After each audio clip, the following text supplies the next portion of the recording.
Lep pozdrav vsem navijačem slovenske reprezentance in seveda tudi ljubiteljem košarke, ki bodo prihodnje 2 tedna spremljali našo reprezentanco v pohodu na tisto zgodovinsko prvo medaljo, željeno medaljo, tudi napovedovano medaljo. Tokratna epizoda žal samo z mojo udeležbo, vendar že od sobote naprej, na to seveda tudi po vsaki prihodnji tekmi slovenske reprezentance, zopet seveda se mi bo tukaj pridružil Blaž, do konca Eurobasketa pa tudi še kakšen gost iz sveta košarke, s katerim bomo skupaj podrobno analizirali igro naše reprezentance in vam poskušali čim bolje orisati vse slabosti in tudi seveda tiste dobre stvari v igri naše reprezentance, ki je že na prvi tekmi proti Poljski pokazala nekaj slabosti na eni strani in seveda tudi mnogo dobrih stvari, ki lahko obetajo za naprej. Tiste slabosti pa morda svarijo pred določenimi stvarmi, na katere bo potrebno biti pozoren,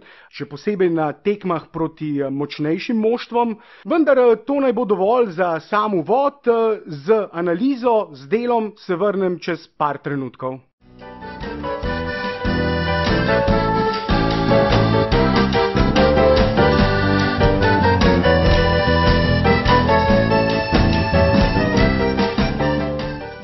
Tole analizo pa seveda moram začeti z prvim imenom današnje tekme, s prvim imenom tudi naše reprezentance, njenim kapetanom, njenim najboljšim igralcem in morda celo potencialno najboljšim igralcem prvenstva. Goran Dragić namreč je tega sposoben.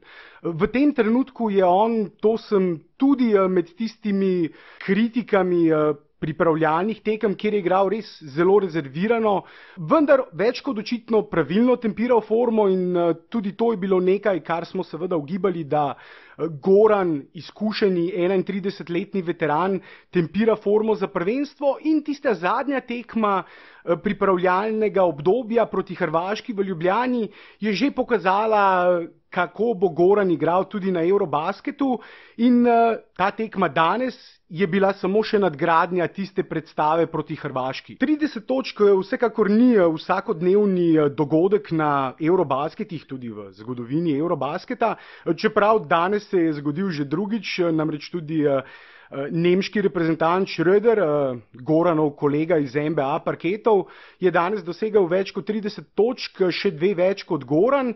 Toda on je večino točk, oziroma skoraj polovico točk dosegal samo iz trojk, zadel je kar 5 trojk, medtem ko igra slovenske reprezentance tudi danes ni bila zelo uspešna pri metih iz razdalje.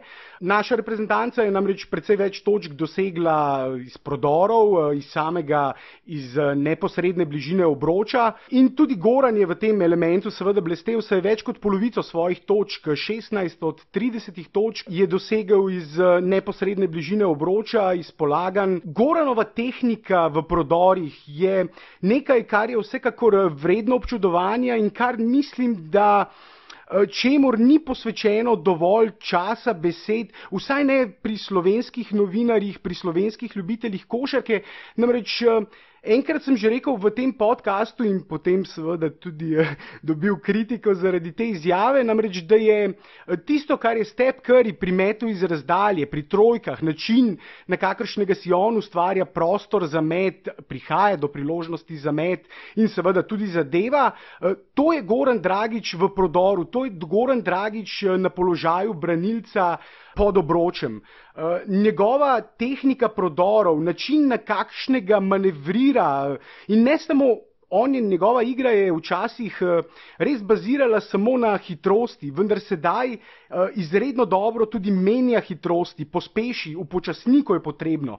Uporablja kombinacijo moči in tehnike, s katero dobesedno odpelje recimo tudi 216 cm visokega centra, ki ga pod samim obročem prevzame, tako kot je poljski center Karnovski recimo večkrat prevzel Gorana in ga odpelje pod obroč, tam kjer seveda center ne more blokirati njegovega polaganja in nato zaključi zelo preprostim polaganjem, ki pa seveda zgleda precej bolj preprosto, kot v resnici je.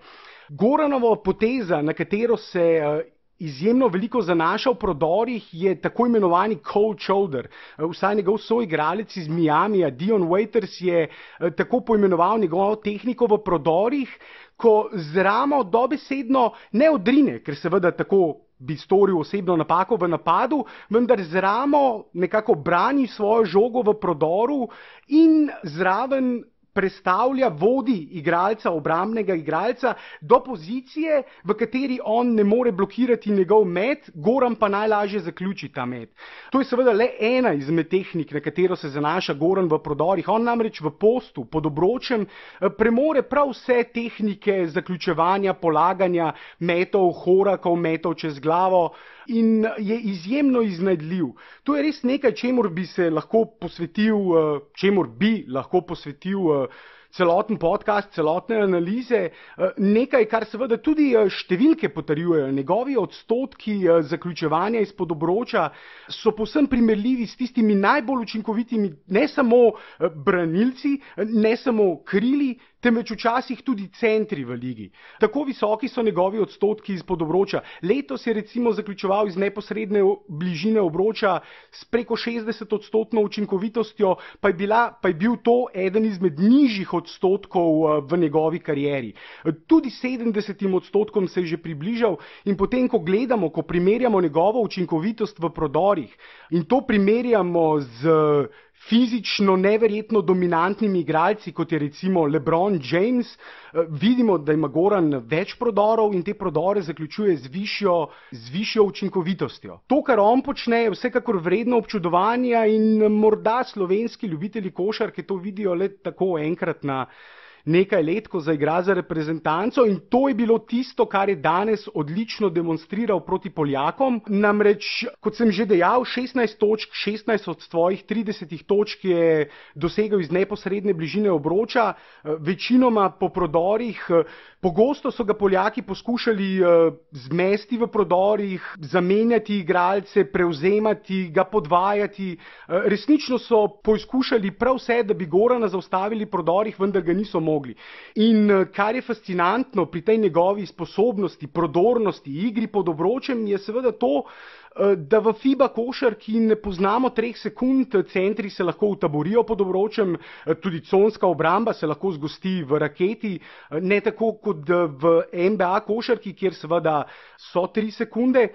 In zato seveda, in to, kar je Goran danes storil proti Poljakom, je seveda izjemno impozantno ravno zaradi tega, ker so vsi poljski igralci vedeli, da morajo zaustaviti prodore Gorana Dragića.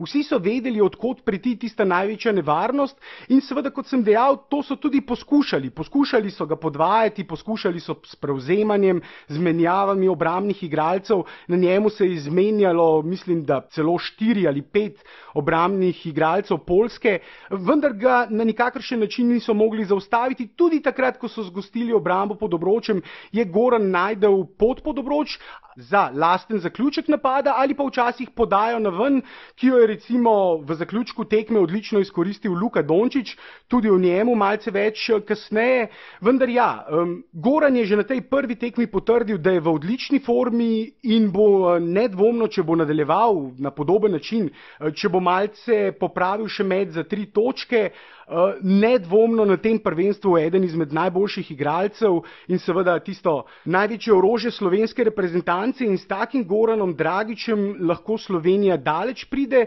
vendar Goran Dragić, to, kar sem že povedal, ni dovolj. Na prvenstvih, na Eurobasketih vsaka reprezentanca potrebuje več razpoloženih igralcev in ravno to je recimo hiba naše igralce, da naša klop, ki je tudi danes zopet izgubila dvoboj proti nasprotniku, tudi proti Poljakom je slovenska klop dvoboj izgubila za več kot 10 točk, za 11 točk, če smo bolj natančni, in to je tista velika hiba naše reprezentance. Ena izmed metod, ena izmed stvari, ki se jo bo očitno poslužil selektor Kokoškov, je ta, da s klopi v igro prihaja Anthony Randolph in on bo vsekakor močno orožje s klopi in bo popestril, poživil napad klopi, vendar bodo potrebne tudi točke ostalih igralcev. Tudi na Dragiću, Dončiću in Randolfu ne bo smelo vse počivati. Če bo namreč tako, potem se lahko zgodi, se lahko pripeti tista tekma, kjer nosilci ne bodo razpoloženi. In seveda, če ne bodo razpoloženi tudi vsi ostali igralci, ki bodo imeli ob teh treh zvezdnikih, ob teh treh jedrih reprezentance izjemno veliko prostora. Imeli so ga tudi danes. Ob Dragiću, Dončiću in seveda tudi Randolfu so nasprotni, so naši igralci, naši rezervisti in ostali roleplayerji prihajali do velikega števila neoviranih metov, vendar jih veliko od teh niso izkoristili. Tudi naš met za 3 točke sem že omenil, ta se še ni odprl. Imamo v reprezentanci veliko dobrih ostrostrelcev, veliko celo zelo dobrih ostrostrelcev, ki bodo prej ali slej morali začeti zadevati te mete. Tudi Goran Dragić je recimo danes odličen bil za 2 točki, zadev 11 od 18 metov za 2 točki, vendar samo eno od 5 trojk, čeprav seveda 2 trojki je vrgel ob izteku napada. Eno trojko je poskušal izsiliti osebno napako in mislim, da je tudi bila, vendar v FIBA košarki take osebne napake izjemno redko piskajo, čeprav, ko se strelec dvigne v strel, je kakršenkoli kontakt s tem strelcem v FIBA ali pa NBA košarki ni dovoljen. Če imaš ti roko na boku strelca, medtem ko se on dvigne v strel, je to osebna napaka. To se je zgodilo, pripetilo tudi danes. Vsekakor je imel nasprotnik roko na boku Gorana, medtem ko je on vrgel, vendar tega seveda FIBA sodniki niso piskali. Tudi sicer ne bom se dosti oziral oziroma ustavljal pri sodnikih, vendar bi si upal trditi, da so danes storili 2 ali 3 napake več v škodo naše reprezentance. Izjemno hitro sta Vidmar in Dimec prejela 5 osebnih napak, večino sta si jih seveda zaslužila, vendar 1 ali 2 pri vsakem pa sta bili malce bolj sporni.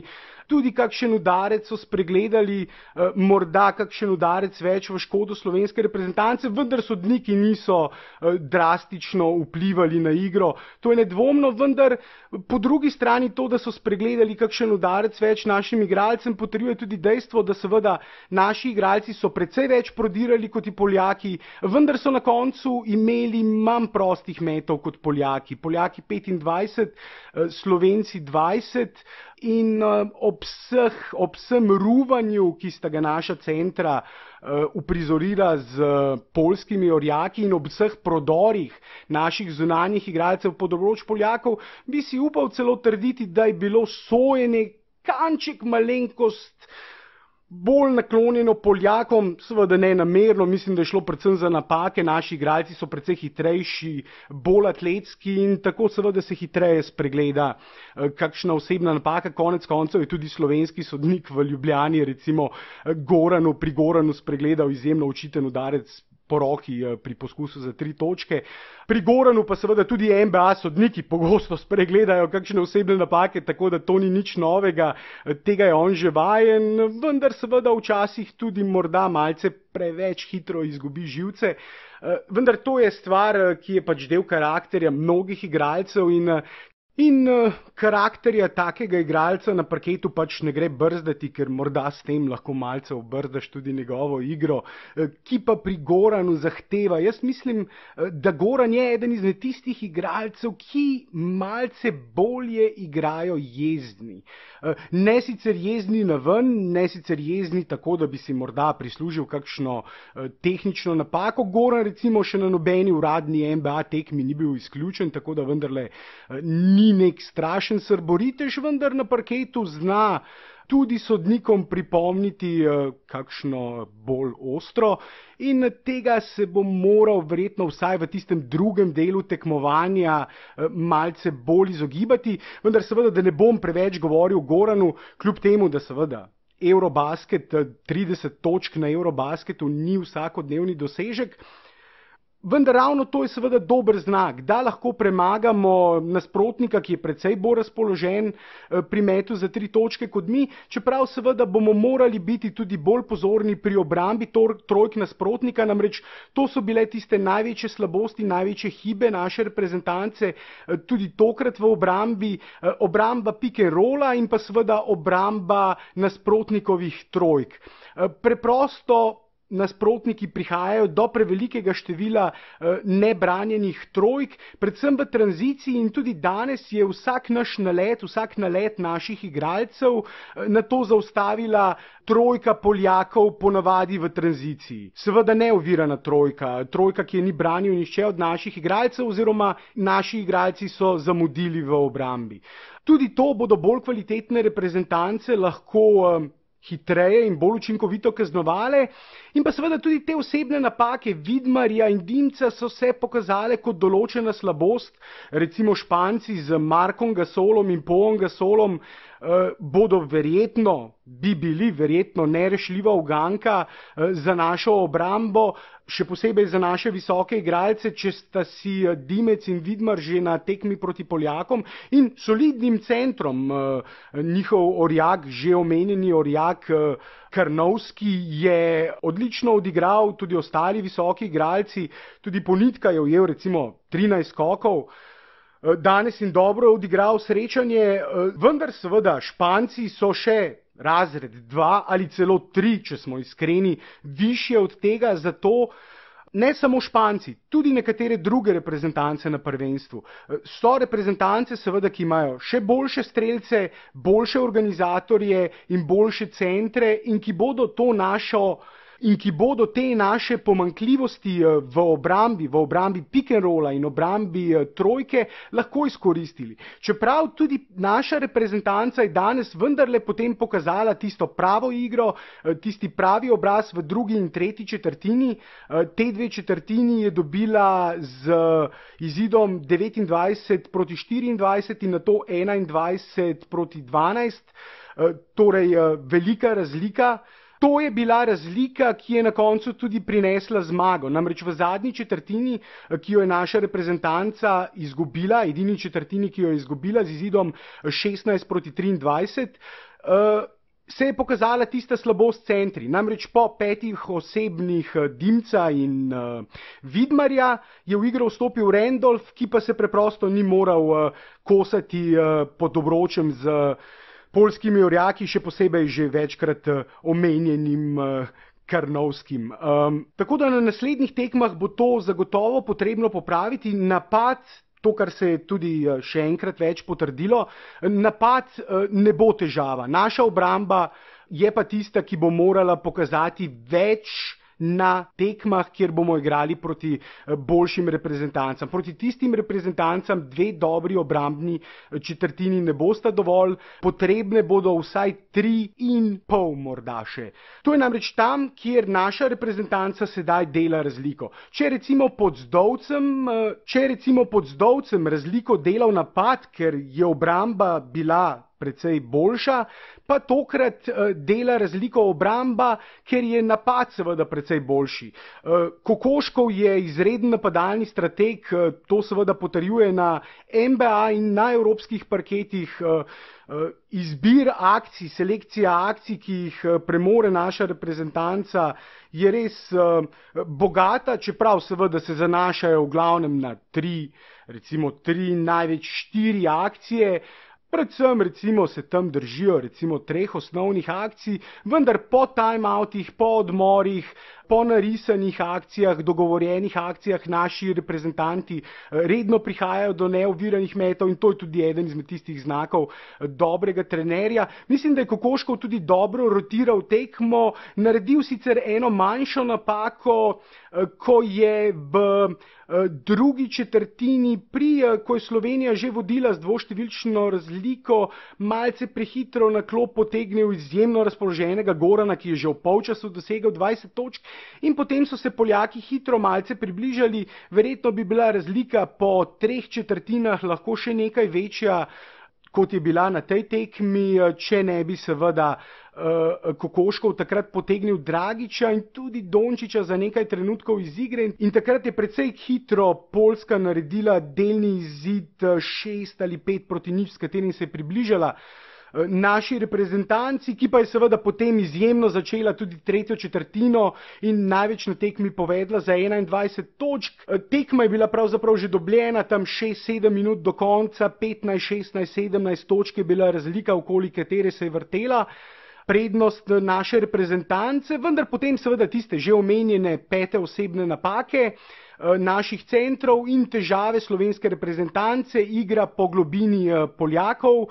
Naša reprezentanca je tudi hitro izpolnila bonus, kar pomeni, da so seveda Poljaki tudi dovolj izkušeni, da so seveda premeteno izkoriščali, izsiljevali osebne napake naših igralcev in s črte prostih metov nižali prednost oziroma zaostanek za našo reprezentanco.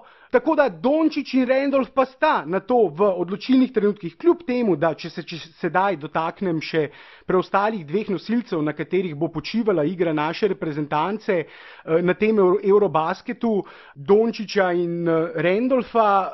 Luka Dončić je na koncu, kot sem že dejal, zadev tudi hladnokrvno trojko, step back trojko, takrat, ko so se Poljaki nevarno bližali, prišli tudi na manj kot 10 točk razlike, po lepi podaji Dragića seveda, in tudi Randolph je v obrambi odigral nekaj ključnih akcij. Na koncu kradel 2 žogi, za Dragićem je bil najuspešnejši kradljivec v naših vrstah, tudi Luka je ukradel 2 žogi, tako da naši nosilci so odigrali bolje v obrambi. Kar me veseli je tudi to, da je Luka to tekmo bolje odigral v obrambi, kot morda na nekaterih prejšnjih srečanjih, pokazal več zavzetosti, več želje, več koncentracije, v vsakem primeru boljšo igro v obrambi, vendar nekaj je seveda tudi pomembno. Ko sem bil v preteklosti morda kritičen do Lukove obrambe, do igre v obrambi Luke Dončića, je pomembno vendarle poudariti, da tudi obrambni skoki so del obrambe. Sem specifiziral, da je Luka predvsem slab v tisti ena na ena obrambi, ko v izolaciji ostane proti hitrejšim igralcem, ne samo proti hitrejšim, ko ostane v izolaciji ena na ena, je včasih proti predvsem seveda nižjim igralcem za korak prepočasen, vendar skoki v obrambi pa so izjemno orožje, s katerim on tudi pogosto lahko popravi kakšno to napako, ki jo morda naredi na obrambi na zunanjih položajih, nato to popravi z izjemnimi obrambnimi skoki, kjer pogosto preskoči tudi nasprotnikove centre in tudi danes je to večkrat storil. Zato vsekakor napada ni konec, dokler ne ujameš obrambnega skoka, in to je Luka za našo reprezentanco danes večkrat odlično naredil.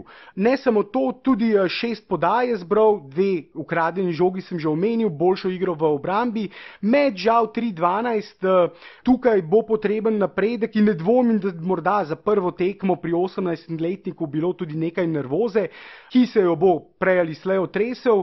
Tudi Randolph, slabši med, 2-9 iz igre, vendar 10 skokov, najboljši skakalec v naših vrstah, ujel številne pomembne skoke, tudi 4 podaje. Recimo, ukradel je žogo v obrambi in nato pogosto večkrat potegnil v protinapad, in ko lahko 211 cm visoki igralec potegne v protinapad in poda samemu branilcu, ki uteka za hrbtom obrambnega igralca, za neovirano polaganje, je to seveda nekaj izjemno koristnega za vsako moštvo. Seveda pa tudi pri njemu verjetno bodo meti prišli, prej ali slej bo nastavil roko, tako kot tudi celotno moštvo. O tem pa sem že več kot dovolj spregovoril. Mislim, da je to lahko dovolj za tokratno analizo, ne želim biti predolg. Tokrat je bil Dragić tisto glavno ime, tisto prvo ime, in tudi na prihodnjih tekmah bo. Potrebna bo še rahla pomoč naše klopi, naših rezervistov, roleplayerjev. Dončić in Randolph bosta morali nastaviti roko, vendar tiste glavne poudarke sem povedal, zato da se ne bom ponavljal. Naj bo to zaenkrat dovolj in se vrnem čez par trenutkov.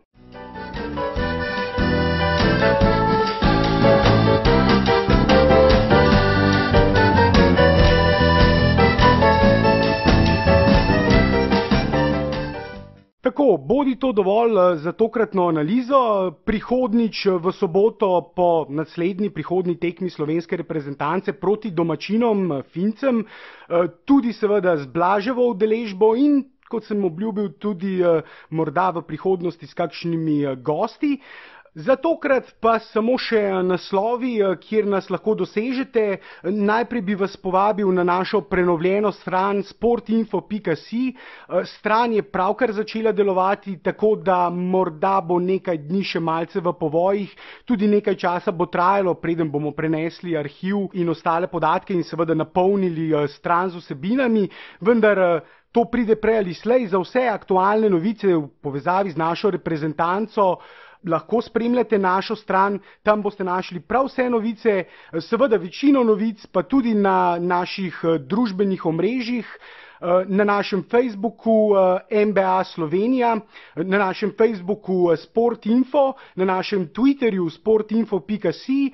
In lahko pa morda omenim še naš Facebook Košarka in Facebook Nogometni prestopi, kjer smo tudi zelo aktivni, vendar jih ne omenjam pogosto, zato vas vabimo, da nas lajkate tudi tam, všečkate zborno slovensko. Zato seveda spremljajte nas na vseh teh omrežjih.